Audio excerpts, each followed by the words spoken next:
shit. I keep gotta fixing my damn mic. God damn. Oh well, it's just gonna have to be like this. And if it look weird, it look weird.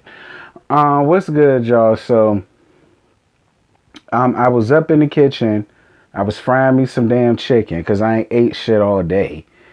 And, you know, I figured since I was up in there anyway, and I already had Love and Hip Hop Miami in the DVR, that I would go on ahead and watch it.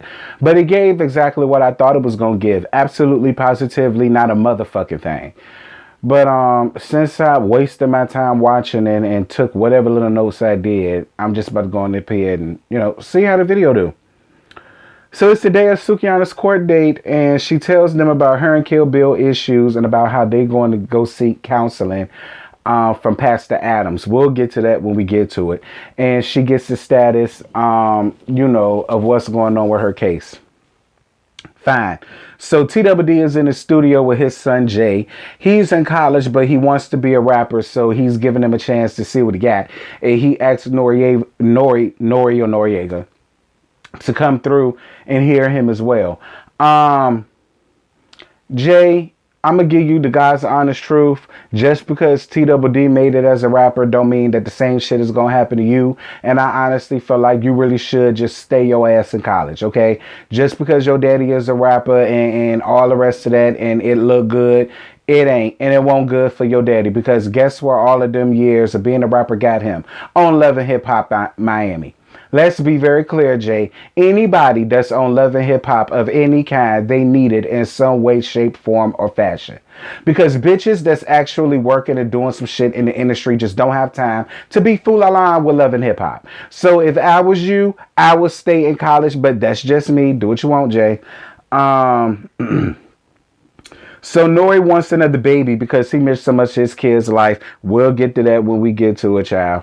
So Trina fainted during a spa date, and Raymond is still playing a play trade for his good Judy, just so her fuck ass could have a fucking storyline. Moving on. Ace Hood and Sheila. This is about the only real thing that's going on in Love and Hip Hop, apparently. So they talk about what happened. And in the middle of talking about what happened, what kind of rubbed me was the whole breaking of the fourth wall. Like, we understand that y'all have cameras following y'all, but I'm going to need for y'all to understand that this is reality TV and y'all are supposed to be acting as if the cameras are not there. While we know that the cameras are there, we don't need for you guys to keep referencing the damn cameras being around and how you don't know if you're getting Ace Hood or if you're getting Antoine. Because if that's the case, then we don't need you, Ace Hood, or Antoine. No shade, but that's just honestly how I feel. And I love Sheila and Ace Hood / Antoine a lot, because I ain't know Antoine was his name. He do give me Antoine.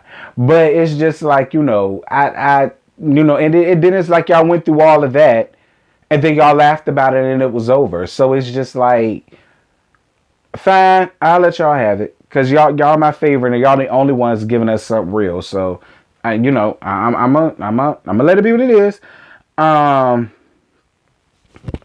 So Nori and Niari, however y'all want to pronounce the lady name. So Neri, she gonna be Neri on my channel. So Neri found the new contractor for her juice bar, and it's coming along real good.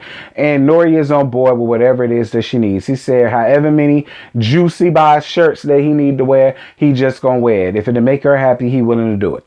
So then Nori asks her about another kid, and she gave him the only answer that anybody in her predicament would, which is, hell nah, nigga. Is you stupid or is you dumb? Like, much like she said, like, bitch, I can't even hardly get you to do shit for the ones you got now. Why would I sit up here? And not to mention, I just opened up a juice bar. Why would I do all of this to just turn around and be barefoot and pregnant with you again? Like, I was with her on that. And I don't understand. Like, listen, that's the sacrifice you make when you decide to be in the industry.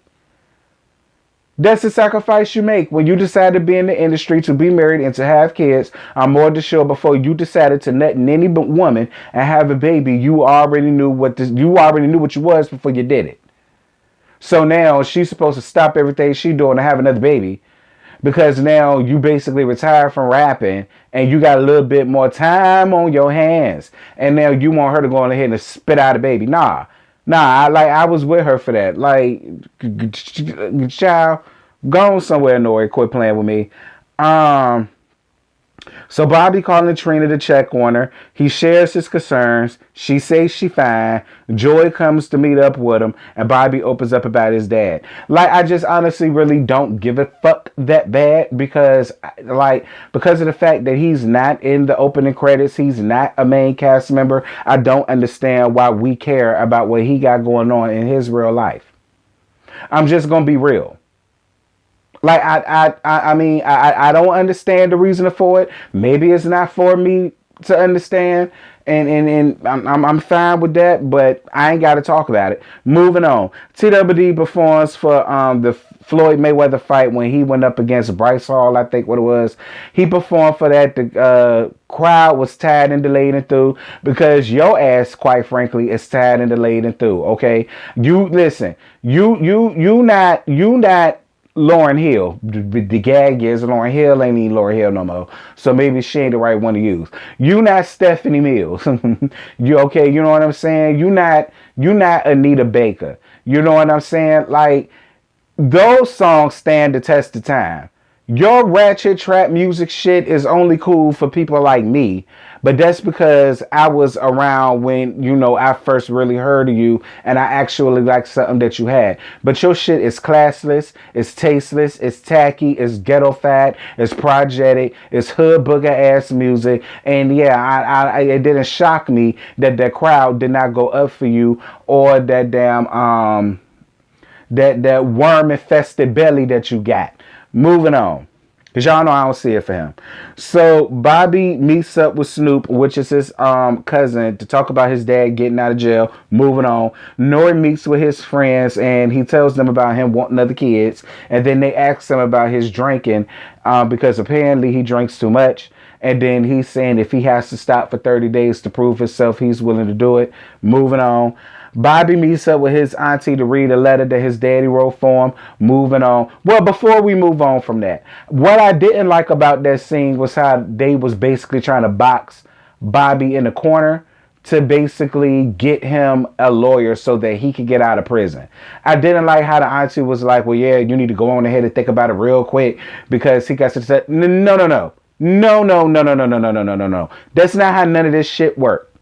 Because to let Bobby tell her, he ain't seen or talked to this man since he was 7 years old. So I'm not like, my whole thing is to the auntie, if he's such a hell of a damn nigga, why the hell you ain't saying what can we do to get him out? We can split this to get him a lawyer. It's like you just put it all off on like whatever you want to do, Bobby. Do what you want to do. That's your daddy. Moving on. Sukiya and Kill meet with Pastor Adams. That whole shit was stupid and tired. And what I also didn't like was how you was sitting up there doing all that cursing in front of that damn man. Like, I don't like that. That man is a pastor. You didn't have to sit there say all the damn motherfuckers and bitches and hoes and all the rest of that shit that you was saying. Sukiya. Like, come on now. Your mama raised you a lot better than that. Like, I don't care how ratchet you want to be. I'm more than sure your mama, or at least your grandmama, or your aunties taught you way better than that. You sitting up there cursing in front of that damn pastor like that. Like, I ain't like that shit. I didn't like that shit. But other than that, that's really all I got. Love and Hip Hop Miami is boring as fuck. I don't know if I'm going to do a review from now on. Because this is really all I got. So if you don't see a review next Monday or Tuesday, then yeah. Bye.